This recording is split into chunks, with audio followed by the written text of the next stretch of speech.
Olá pessoal, estamos aqui de volta com o nosso assunto operação e manutenção de motores. Depois de passar essa primeira etapa e verificar a questão da preparação do motor para inspeção, hoje, nesse nosso segundo evento, vamos, assim por dizer, explodir o motor, né? Ver alguns detalhes importantes a observar na inspeção de motor. Tranquilo? Inspeção do motor durante uma revisão completa dividida em 3 categorias: visual, magnética e dimensional. O que vem a ser isso? Inspeção é observar para tentar encontrar alguma discrepância. Isso é inspeção, né? Então, visual é aquela inspeção que eu comentei no nosso primeiro evento, de aproveitar um motor sujo e observar onde existem sujeiras, graxas, vazamentos, acúmulos de detritos, né, para poder já dar aquela primeira olhada e observar a possibilidade de existir algum defeito que possa não ser visto, vamos assim dizer, né, quando você lava o motor. O motor, a gente não vai trabalhar com motor sujo, concorda? Nós vamos lavá-lo primeiro, deixá-lo em condições de mexer nele sem acúmulo de sujidades, né? Mas antes de fazer isso, fazemos uma inspeção visual por toda a parte externa do motor. Outros detalhes a serem observados, né, são cablagem, estado de fiação, das tubulações, né, dos dutos, na verdade, e preparando esse motor para ser desmontado e prosseguir com inspeções visuais. O que é a inspeção visual? É olhar o material e comparar, né, com o estado do que deveria de ter. Aí a pessoa diz assim, poxa, mas eu preciso então ter experiência para poder avaliar o material, né? Eu preciso ter sempre alguém por perto para me dizer como está o material, se está bom, se não está, o que significa aquele estado do material. Eu posso lhes garantir que existem literaturas com fotografias, com imagens suficientemente boas, né, que apresentam os estados, né, as condições daqueles materiais que nós estamos observando, né? Então, por exemplo, um acúmulo de carbonização numa válvula, eu vou saber se aquilo é excessivo ou não através da comparação daquela válvula que eu estou observando, né, junto com as imagens que me são apresentadas, que eu já pesquisei o assunto, né? Vocês estão estudando agora a parte de MP, né, essa especialização, mas podem ter certeza absoluta de que existe muito mais literatura por aí para vocês se especializarem e melhorarem cada vez mais a qualidade do serviço que vocês vão apresentar. É uma continuidade, né? A aviação é isso aí. Ela evolui o tempo todo, muitas tecnologias são inclusive abandonadas, deixadas de lado, saem das literaturas, né? Mas vamos dizer assim, a obrigação, o comprometimento do mecânico é muito importante na questão de sua atualização dos conhecimentos adquiridos, tá? Então nós temos a questão, as 3 categorias de inspeção visual, a magnética, que é usada para encontrar fissuras, rachaduras, trincas em metais, através de processos de magnéticos, né? Através da observação das linhas de força, né, do metal, porque o metal, quando ele está inteiro, é como se fosse uma pedra de ímã, uma peça de ímã, né, onde você tem o campo magnético associado. Um ímã, quando você quebra ele no meio, ele passa a ser 2 campos magnéticos distintos, né, passa a ser 2 ímãs. E o mesmo ocorre quando você tem um campo magnético numa peça metálica que não está rachada, está inteira. As linhas magnéticas vão ter um determinado desenho, como se fosse um ímã inteiro, correto? Enquanto que, se houver uma trinca, né, essas linhas do campo magnético vão estar como se fossem dois ímãs separados, um ímã quebrado, né? Então existe uma modificação no desenho, na apresentação do campo magnético, isso pode ser detectado através de equipamentos adequados, né? E o dimensional, fechando o pacote, dimensional são tamanhos, né? Folga de válvula, tamanho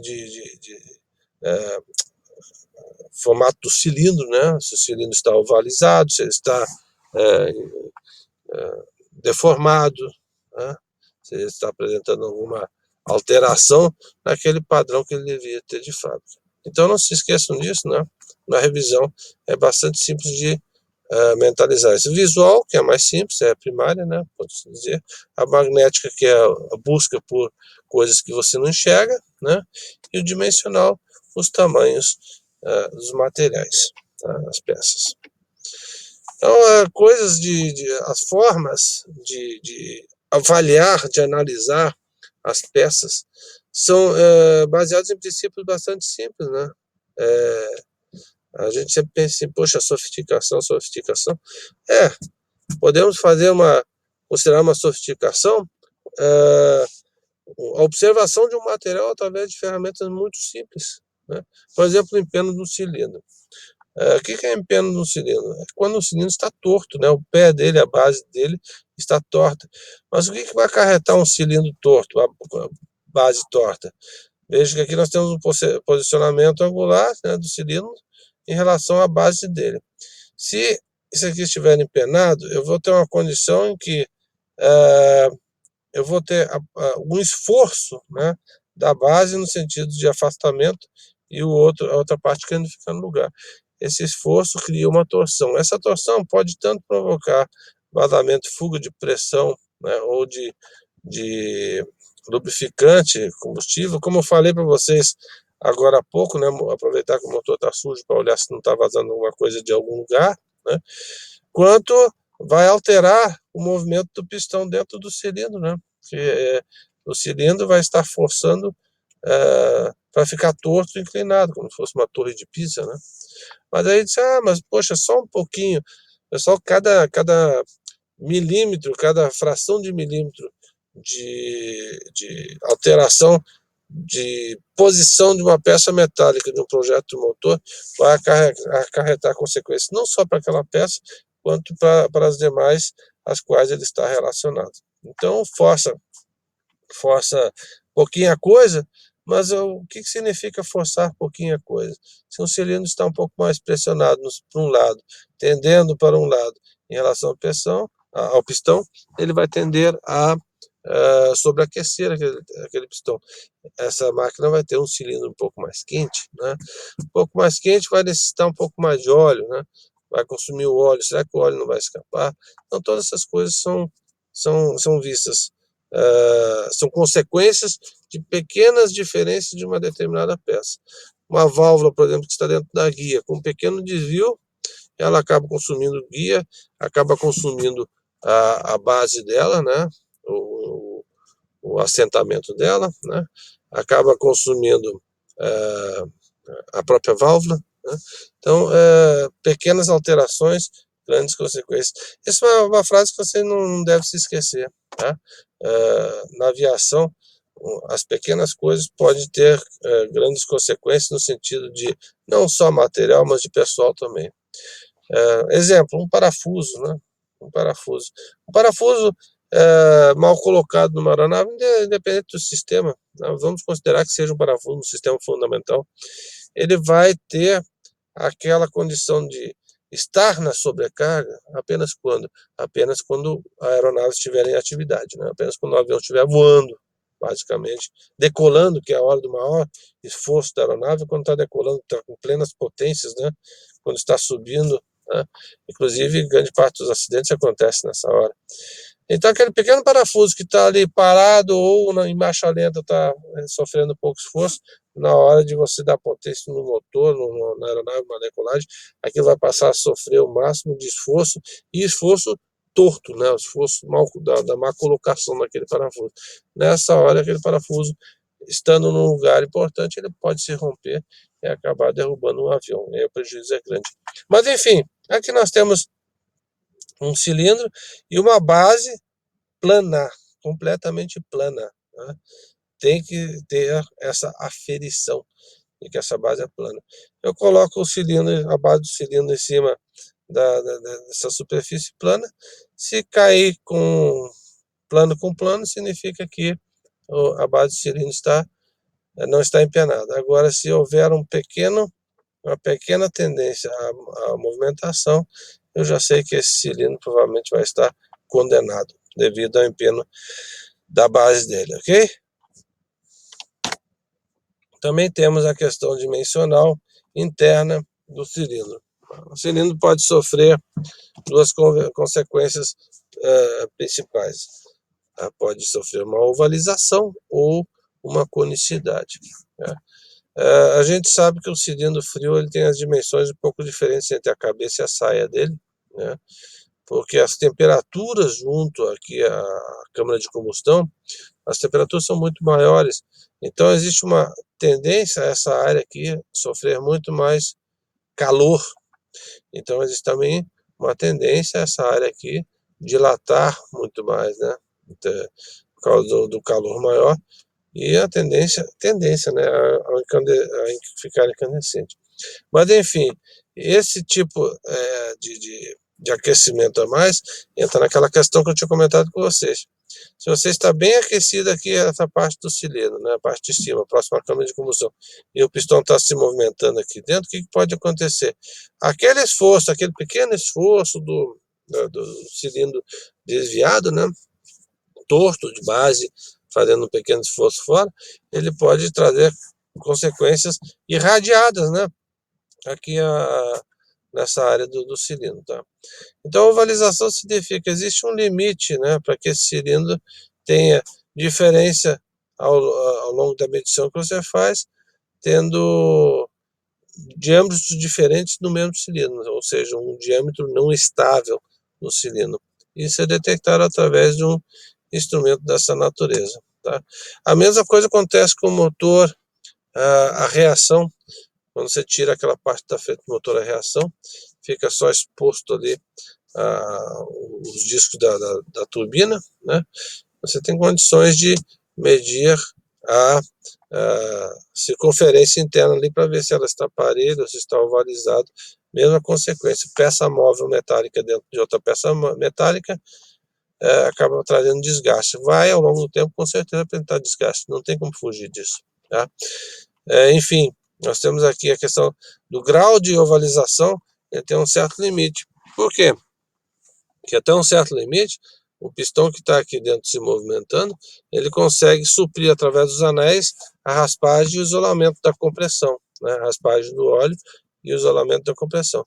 A partir de certo nível, tanto a raspagem pode acontecer ruim, né?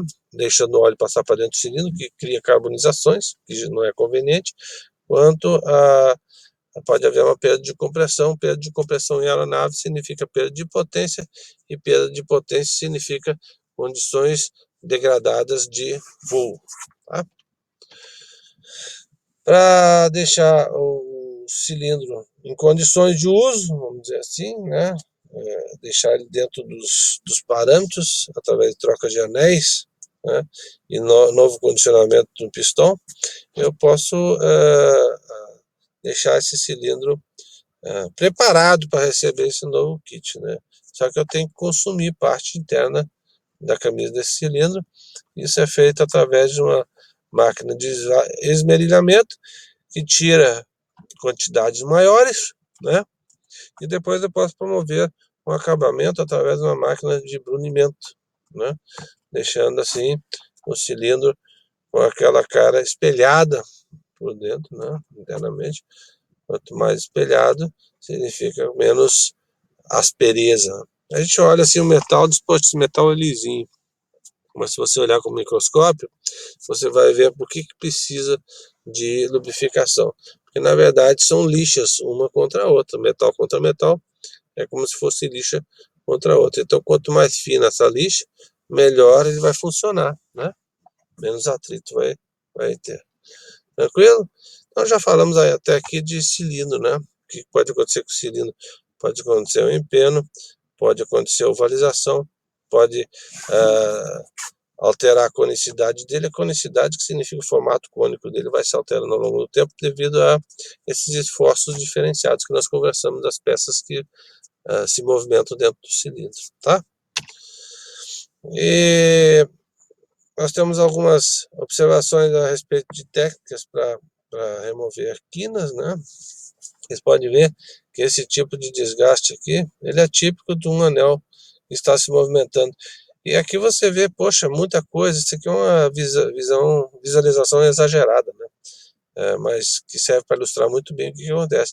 Essas pequenas diferenças aqui, vocês observam se o anel chegar só até essa linha pontilhada e for se abrindo para poder completar esse espaço, o que acontece? Ele vai executar o serviço dele, sim, só que ele vai ficar cada vez mais aberto.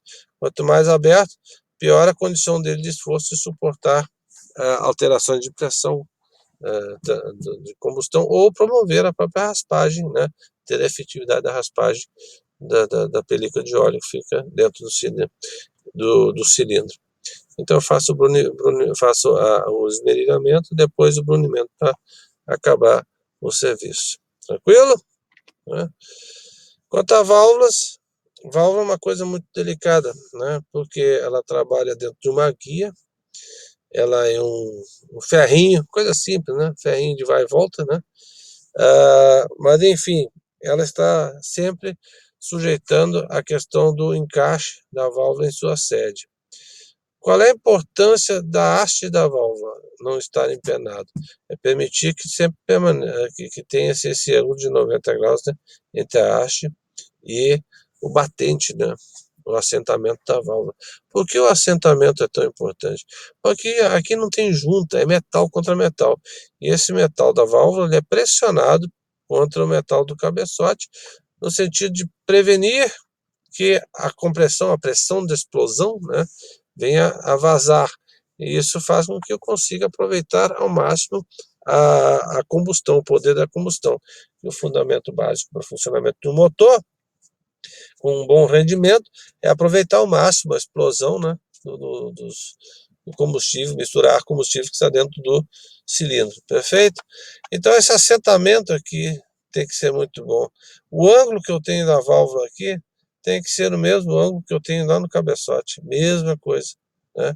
E metal com metal, promovendo um encaixe tão perfeito que eu consiga isolar a, a, a pressão dos gases que estão lá dentro da câmara de combustão e aproveitar ao máximo a potência produzida por essa explosão na cabeça do cilindro, que vai resultar lá no giro do virabrequim, através da biela, e como resultado vai girar a hélice, né?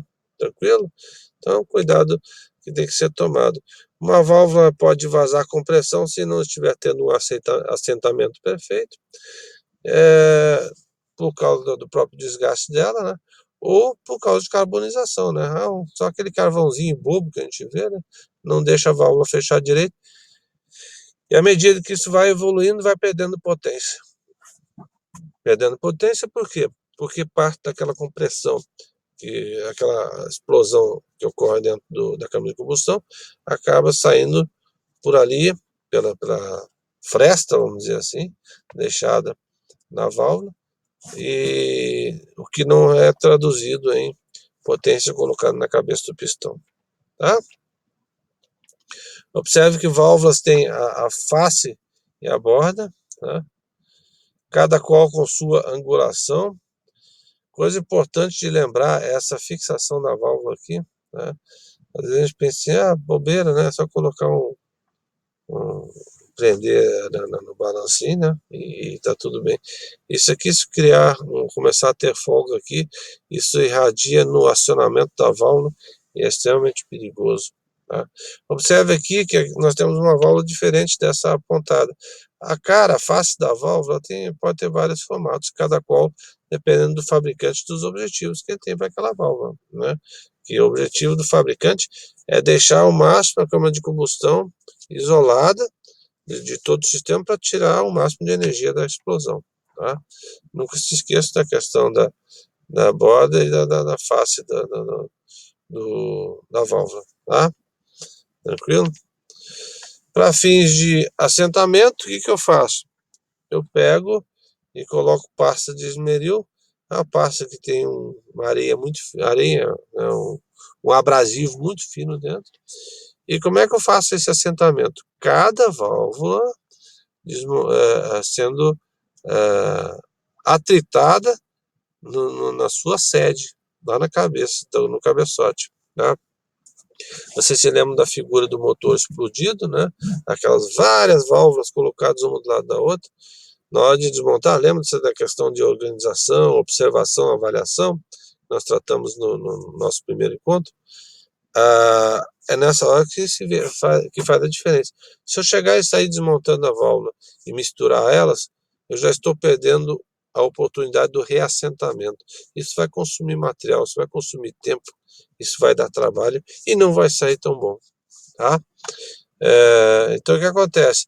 Você tirou a válvula de um determinado cabeçote, coloca, marca ela, para saber que essa válvula tal é de tal cabeçote. E mesmo ainda naquela questão da avaliação que nós falamos, né? Observação. Se eu tenho uma válvula cheia de resíduos de carvão, eu vou procurar e ver como está o cabeçote em relação àquele resíduo de carvão e vou procurar a origem dessa formação de carvão, né, de acúmulo de carvão dentro do cilindro. Então, é aquela oportunidade de avaliação do que está efetivamente acontecendo, tá? E lembrando que você faz o assentamento de cada válvula na sua própria sede, tá? Não se esqueçam disso, porque você vai esmerilhando até que essa válvula, essa face da válvula, se encaixe direitinho, né, direitinho no cabeçote e não permita vazamento de gases. Perfeito? Esse serviço aqui ele pode ser feito tanto manualmente, né, como estamos vendo aqui, quanto com máquina furadeira, né, máquina elétrica, para poder assentar. Mas, apesar de ser mais trabalhoso, o assentamento manual de válvula, que é esse que vocês estão vendo aí, é o que geralmente traz melhores resultados, em função daquela questão de paciência, né, o cuidado, o zelo no serviço executado. Perfeito? Então, aqui nós temos exemplos de angulação. Nós não podemos simplesmente pegar uma válvula dessa natureza e substituir por uma dessa. Mas espera aí, o pé está o mesmo ali, ó, tranquilo. Ele vai encaixar do mesmo jeito, que tranquilo. Vai ficar só com isso aqui para dentro do cilindro. Não existe essa questão. Uma válvula sai substituída por outra igual, né? Vai substituir a válvula. Se você substituir uma válvula, você pode ter certeza que você vai ter um trabalho a mais a fazer. Qual é? Substituir a válvula, tem que fazer assentamento, tá? E cada assentamento tem o seu tipo de sua angulação em relação à sede, né?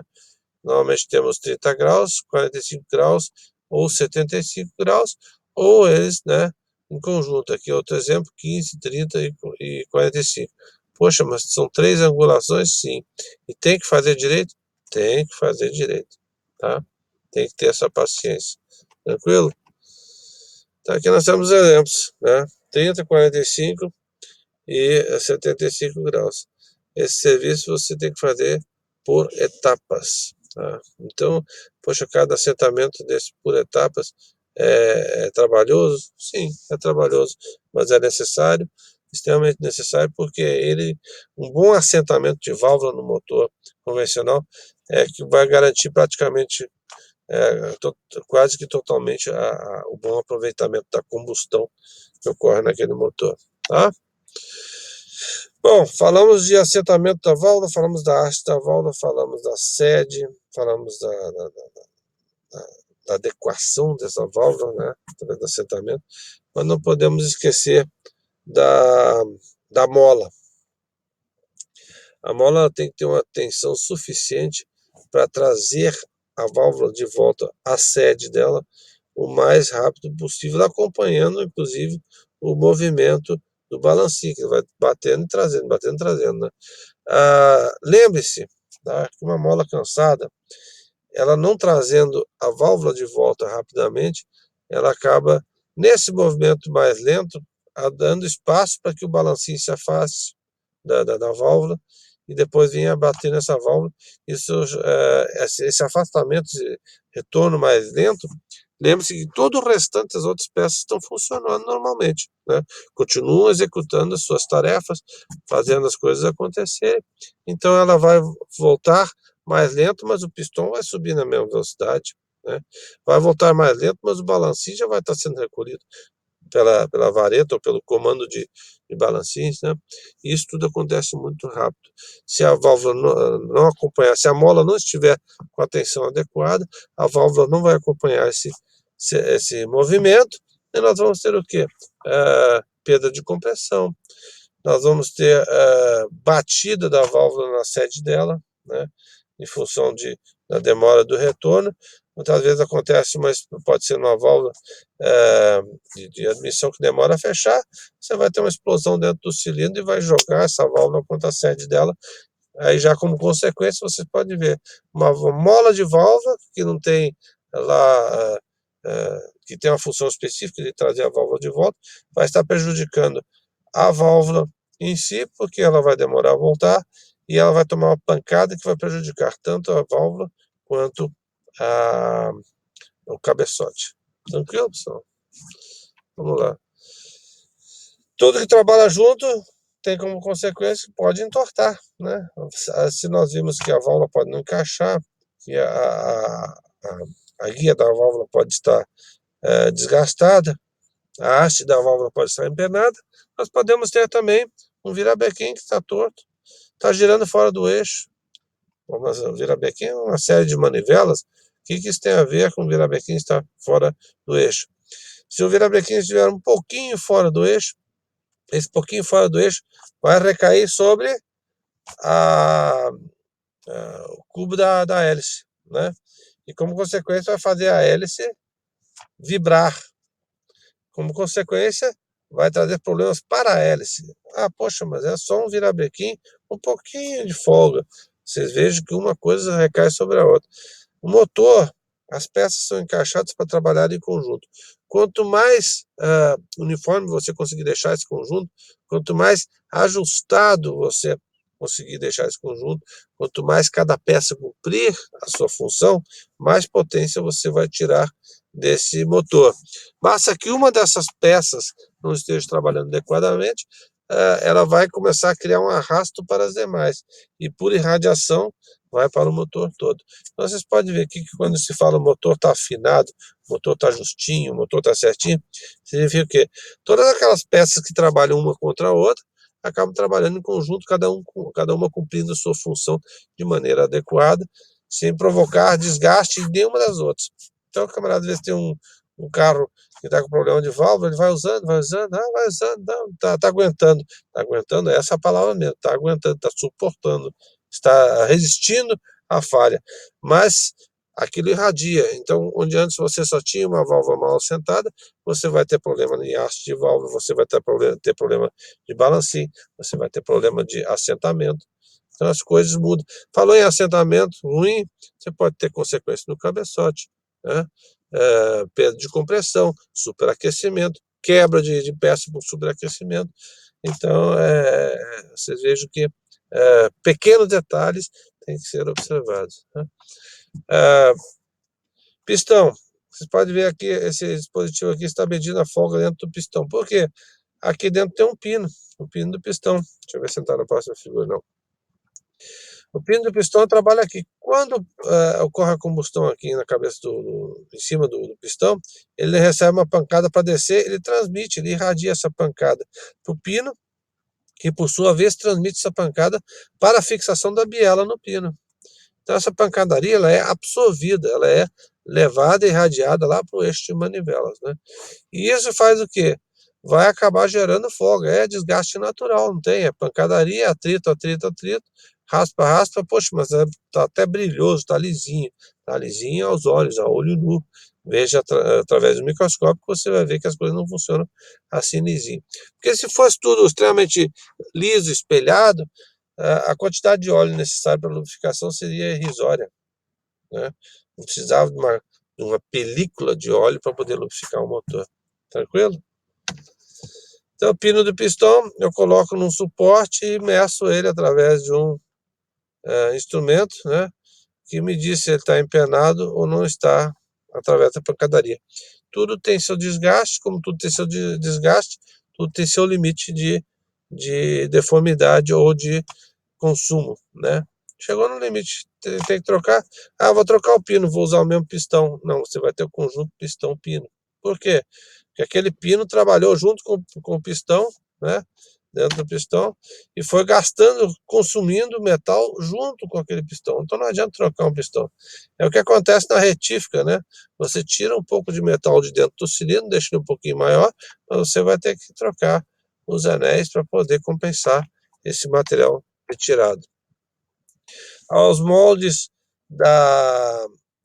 do que fazemos com o cilindro, né?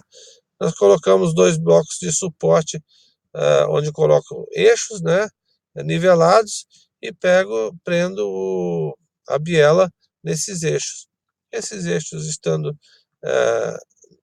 apoiados igualmente sobre esse suporte, significa que a biela está boa. Se um deles der aquela caidinha, aquela afrouxadinha, significa que a biela está fora, né? Biela fora, só jogando fora, tá?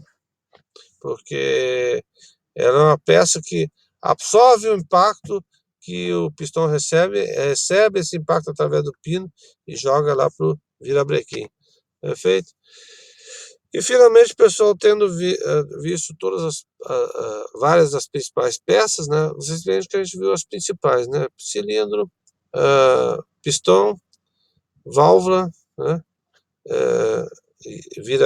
Virabrequim, biela e pino do pistão. Essas são as peças fundamentais que trabalham no motor. Nós temos que montar isso tudo, depois tudo colocado junto, o motor é levado para uma bancada de testes, né? Onde ele é colocado para girar, para funcionar, e os parâmetros, o resultado de todo esse serviço é verificado, né? Ele é também amaciado, colocado numa bancada e deixa ele girando horas e horas, né? Observando a regularidade daquele motor e deixando as novas peças se atritarem e se desgastarem, fazendo aquele desgaste inicial. Porque se você submeter peças novas, não amaciadas, a um esforço, elas vão gerar um calor muito maior do que o previsto numa operação normal, e calor maior significa peças se dilatando significa peças se atritando com mais intensidade, e vira um ciclo vicioso que leva ao travamento do motor. Tranquilo, pessoal? Observe aqui que nós temos uma hélice, né, separada aqui. Isso é para poder colocar um eixo, um peso de inércia no eixo do motor, para poder trabalhar ele, né, e facilitar o serviço. Tranquilo? Bom, pessoal, esse é o que nós tínhamos comentado, então, no nosso segundo encontro. Vimos cuidados a ter na desmontagem do motor, alguns detalhes sobre válvula, comando de válvula, pistão, pino de pistão, anéis de segmento, biela, válvula, eixo de válvula, assentamento de válvula, né? E as consequências daquilo de um serviço mal executado, tá? Espero ter atendido a expectativa de vocês nessa questão da discussão. São pequenas coisas que a gente tem que observar. Como eu disse, concentra no serviço que está fazendo, para não deixar a coisa degradar depois, né? Porque o motor mal ajustado logo no início, ele vai, por consequência, se desgastar bem mais rápido ao longo do tempo. Obrigado pela companhia de vocês e até o nosso próximo evento.